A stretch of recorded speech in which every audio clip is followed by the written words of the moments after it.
ลงเลยเราจะได้ลงนี่ตัวนี้ไปอัดเลยแทนนี่แหละมันบ่มีแนวบังเลยเด้โอ้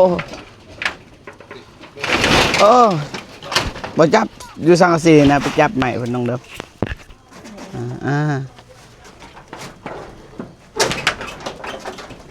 มันคุ้งที่ดินหานพี่น้องพอเพิ่นก็เลยมา มันเจาะกันลายเนาะเวลาฝนตกมันก็เอาบ่ฝนซอยบัดนี้ซอยเดี๋ยวเฝ้าปลาเด้จังเนาะเบาปัดโตบัดนี้นี่สำคัญไข่เครื่องไว้เปิดประตูเมื่อกี้นี่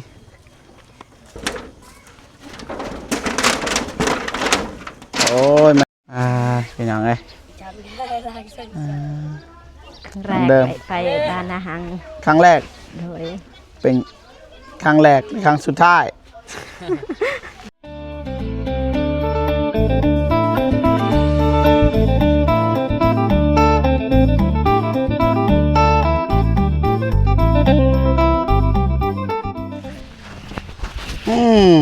เพื่อนพ่อเฒ่าพี่น้องหมางเบิดเลยเรียบร้อยพ่อเฒ่าเอ้ยเป็นยังคือหม่างพ่อเฒ่าโอ้ยมันคงดินลานนี่โอ้นี่ดินลานมันคุ้งดินลานนี่โดยสับกับดักพี่น้องเนี่ยเอานี่ออกพอดีเลยมันก็เลยโดยเรียนซานก็โอเคอยู่ได้นี่ทั้งนี้ก็โอเคอยู่ได้นี่พี่น้องเอ้ยได้อยู่เสากลางบ่มี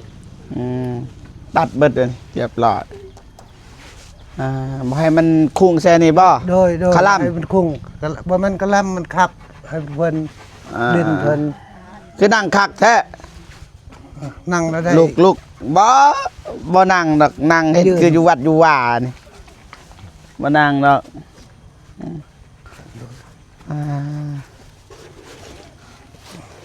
เริ่มพี่น้องนะไอ้สร้างเพิ่นก็ออกตลาดก่อนนะจังนั้นก็นี่แหละแต่ว่าเฮาก็มาถ่ายแต่เช้าพี่น้องนะแต่7 โมงพี่น้องเนาะรู้สึกว่ามื้อนี้มาไวแล้ว7 โมงสบายดีเด้ออ้ายเด้อสบายดีพอสบายดีกบไม้เรียบร้อยแล้วครับยังกบต่ออีกหักขามางตัวนี้มางเพื่อเขาจะตั้งมันคุ้งเก็บตั้งมวยเรียบร้อยเลยอะไรต่อบัดนี้น้องหานไปใส่เกียมวันนี้ก็จะมาหับน้องหานพี่น้องเนาะไปหับจ้างจะนั่งกันมาเดทใหม่บัดไอ้สร้างเพิ่นมาพี่น้องนะไอ้สร้างเพิ่นกับไปตลาดพี่น้องนะไปซื้อเหล็กตะปูไปซื้อเครื่องคองต่างๆแล้วก็ซื้อจักรของเพิ่นเลยพี่น้องนะจักรตัดหานมาแล้ว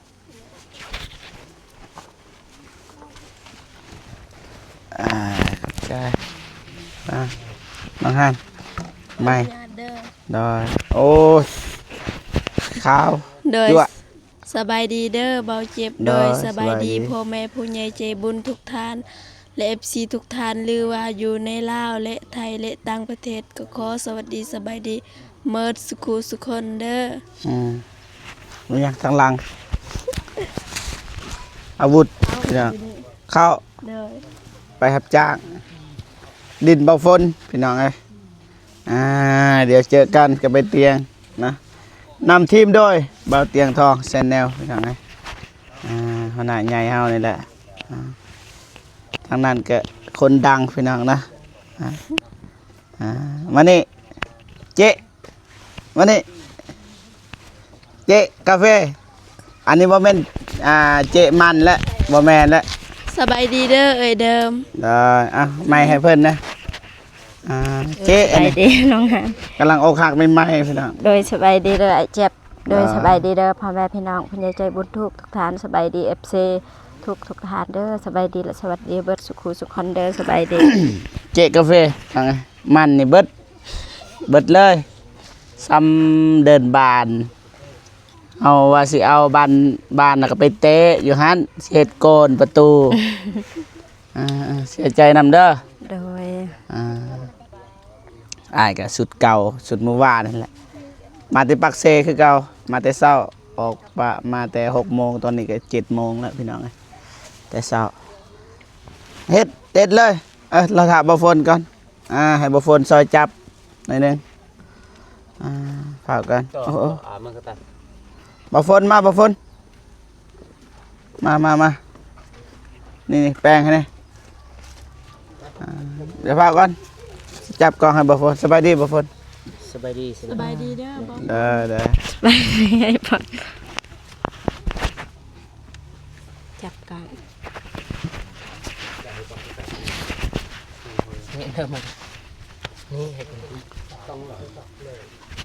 อ่า เอ้าน้องสลีมาเลย จังหวะ แม่น้องสลีบ่ได้ไป บ่ บ่ฝ บ่ น ได้ไป บ่ฝน บ่สบาย บ่ฝนซอยก่อนบ่ฝนลงเลย เราจะได้ลง นี่ตัวนี้นี่ไปอัดเลยแทนนี่แหละมันบ่มีแนวบังเลยเด้โอ้บ่จับอยู่สังกะสีนะไปจับใหม่เพิ่นน้องเด้อ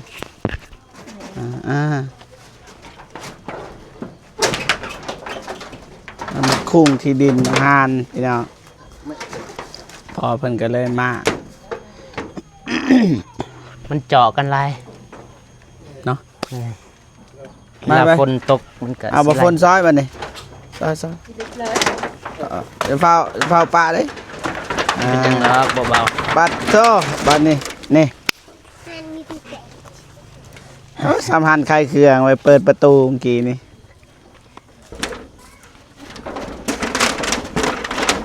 โอ้ยมันก็หัวนะเวลาฝนตกมันผะใส่ฝนๆ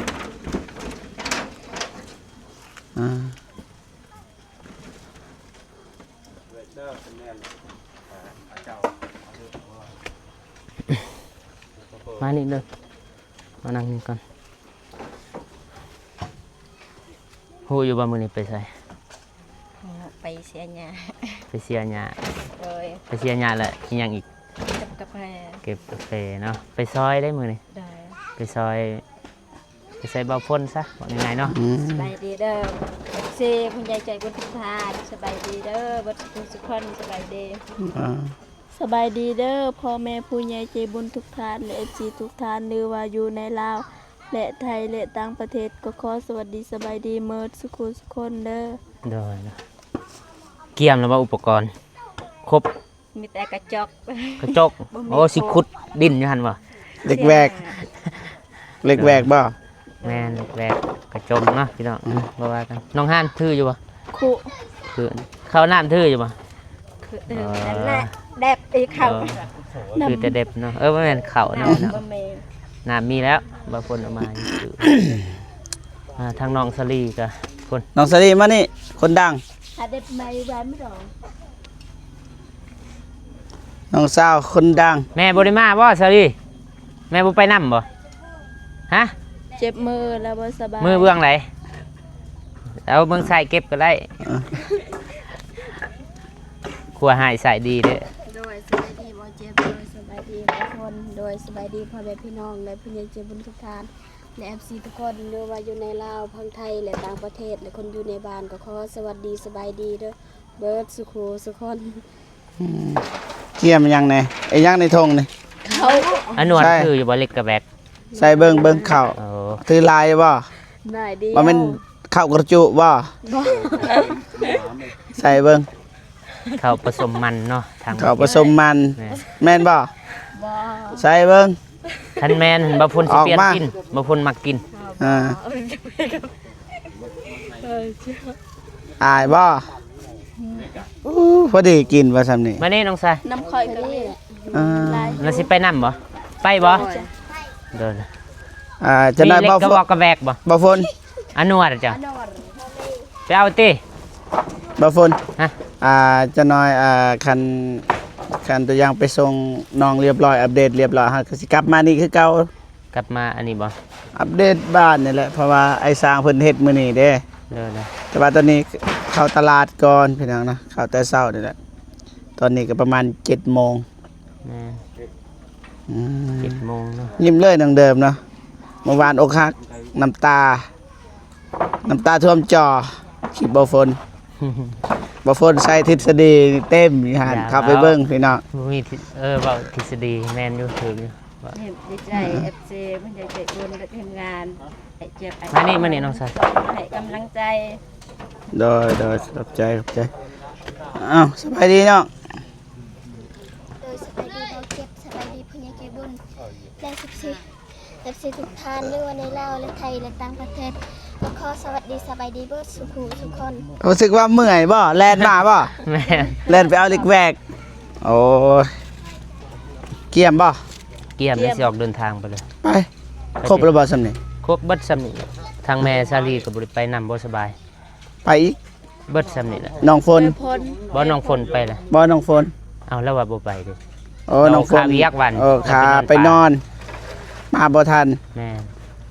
ก็บ่ว่ากันได้ซำนี้ก็เอาซำนี้แหละบ่ฝน หยุดเพิ่นก็ อยู่หั่นมีน้องบองน้องกระเดยภายใน น้องบองน้องก็เด้อเบิด น้องน้ำฝน แม่น้องน้ำฝน รวมจากคนอยู่หั่น3อยู่นี่ แต่ก็บ่ฮู้เฮาก็บ่ทันฮู้ว่าเขาสิไปบ่ก็ไปเบิ่งนำกัน แม่นไป ไป ขึ้นรถบัดนี้ขึ้นรถ อุป แย ก ก รณ์เด้อ ๆจะน้อยมาอีกเด้ออายเด้อได้สิมาคือเก่านั่นน้องฮานก็เฮ็ดหยังบ่ได้มื้อนี้แต่ไปหับจ้างก่อนว่าไปหับจ้างบ่แม่นพี่น้องเนาะไปซอยบ่ฝนพี่ สิ น้อง ไปเมืองกันหน่อยยืหลับๆไอ้ดอกบ่ด อ่า หลับๆกูติงซะเลย ขึ้นรถอู้น้องเดิม ไอ้ดอกบ่ดอกไอ้ดอกอันนวดไหม ไปขึ้น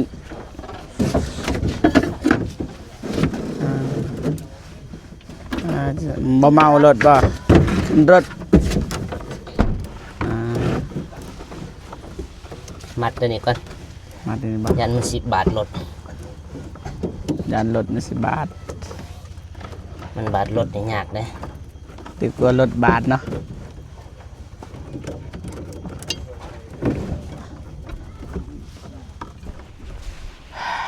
โอเคพ่อพี่น้องเนาะ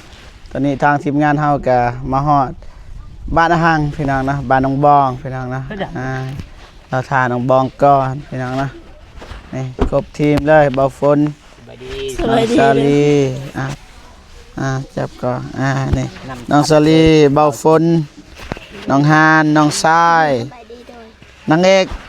สุดสวย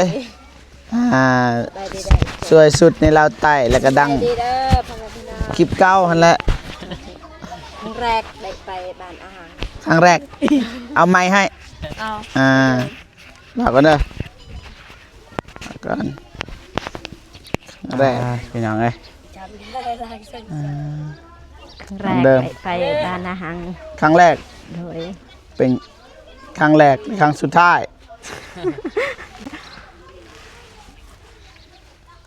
บัดเจ้าน้องทรายนั่งแบบซ้ำเข้าวัดเข้าว่าพี่น้องเปิดน้องสลีอย่างโอ้นั่งแนวใดก็นั่งนะ ธรรมศาสตร์ ตามอัธยาศัยแม่นละนี่คือรูปปั้น นี่ เยอะนี่ นี่กวนบ้านอาหังน้องเอ้ยแต่ว่าน้องบองมาท่านออกมาตอนหับจากเถื่อนี่ทาด้นเลยพี่น้องเอ้ยบ่ฮู้ว่าน้องเพิ่นอยู่ไสตอนนี้พี่น้องเอ้ย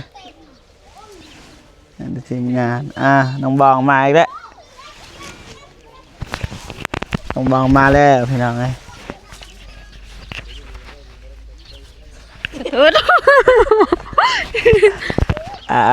สบายดีน้องบอง อยู่ถ่ายคลิปอ่ะ ถ่ายคลิปโดยสบายดีเด้อไอ้เจ็บก็สบายดีพวกน้องๆแล้วก็สบายดีอ้ายสายฝนแล้วก็สบายดีพ่อแม่ผู้ใหญ่ใจบุญทุกท่านก็สบายดี FC ฝั่งไทยฝั่งลาวหรือว่าจะต่างประเทศหรืออยู่ในบ้านเฮาก็ขอสวัสดีสบายดีเบิดสุขูสุคนเด้อ ผู้ได้เหยียบนี่ผู้ได้เหยียบนี่เบื่อนเบิด น้องเดิม เจ้าเหยียบวะหายน้องเดิมเบิดนะไปบ่ ไป ไปได้ใช่ปะ ได้ เคียม เหล็กแหวกก็เป็นหยังบ่ฝน ลึกแวก กุ ได้เอาเลย อ๋อกุก็ได้เด้อเดี๋ยวสิโทรหาไอ้เตียงเพิ่นสิมาทางนี้ก่อนหรือว่าไปต่อแล้วเด้อไปมาเกี่ยม สิถ่ายอยู่นี่บ่ กินข้าวกินน้ำแล้วบ่ ยัง อาบน้ำอาบทาเลย ยัง อาบน้ำไม่เดินนี่ โดยอันประกวด โอ้ พากัน ปัดกวด ประกวดแล้ว สมพอทรงผมยุ่งเบิด พี่น้องบ่ฮู้เมาแล้วก็เกลือก บ่ได้เมา เมาแล้วก็เกลือกเอ้าน้องหน้าก็บ่ได้เมาแต่ว่าเกลือกเฮ็ดหยังนี่ จับลิ้น สิแปลงบ่ จับลิ้น โอ้แม่เพิ่นก็อยู่หั่นสบายดีเด้อแม่เด้อเด้อบ่ได้ยินดอกสบายดีแต่ไกลพี่น้องไปมีแต่ว่าให้น้องไปเกี่ยมกัน มานั่งถ่ายอยู่เพื่อนก็ได้ น้องขายอยู่เพื่อนบ่ โดย โอ้ให้ขึ้นอยู่เพื่อนอีกบ่ขลำบ่ นั่งทาน้องอยู่เพื่อน อ๋อเดยไป นี่ถ่ายเตียง โชบ้านหนองบองพี่น้องสะอาดสะอางนะคล้ายๆกันน้องเดิมนั่นแหละสะอาดสะอางอนามัยแต่เช้าพี่น้องเอ้ยนี่สะอาดเลยปัดกวาดสะอาดสะอางเนาะหนองบองแต่เช้าเนาะอนามัยแต่เช้าน้องเพิ่นว่าเอ้ยยังในกระสอบนี่นี่ก็อ๋อตัวมันเหลือป่ะปัดเท่าคือเรือลายเลยพอดีคือกันมันเรือเท่าไรแห่งดีไปดีไปเจ็บ สบายดีสบายดีเด้อ ไปดี ไปขึ้น ตัวน้องชายน้องบองรอเด้อ รอนะโสดบ่โสดแล้วมีผู้สาวนี่เด้สาวน้องสลีน้องฮานเด้ น้องเดิมเด้โอ้นี่ โอ้ ได้ ย พอนี่ เดี๋ยวบอกจังสันเด้อโอเคพ่อพี่น้องนะตอนนี้ก็เดินทางมาฮอดส่วนป่าฝนดาวใต้พี่น้องน้องฮานกำลังหลักกาแฟป่าฝนพี่น้องเนาะสู้ๆเด้อ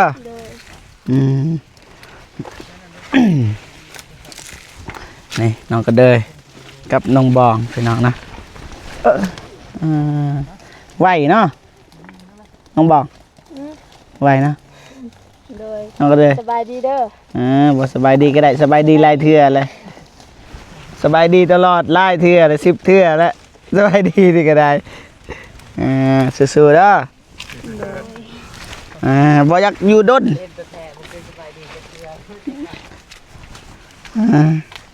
ไปใส่น้องสลี โดยสบายดี เด้อสู้น้องเดิม สบายดีเด้อเจ็บ บ่สบายดีก็ได้สบายดี10 เทื่อเลยเริ่มเลยเด้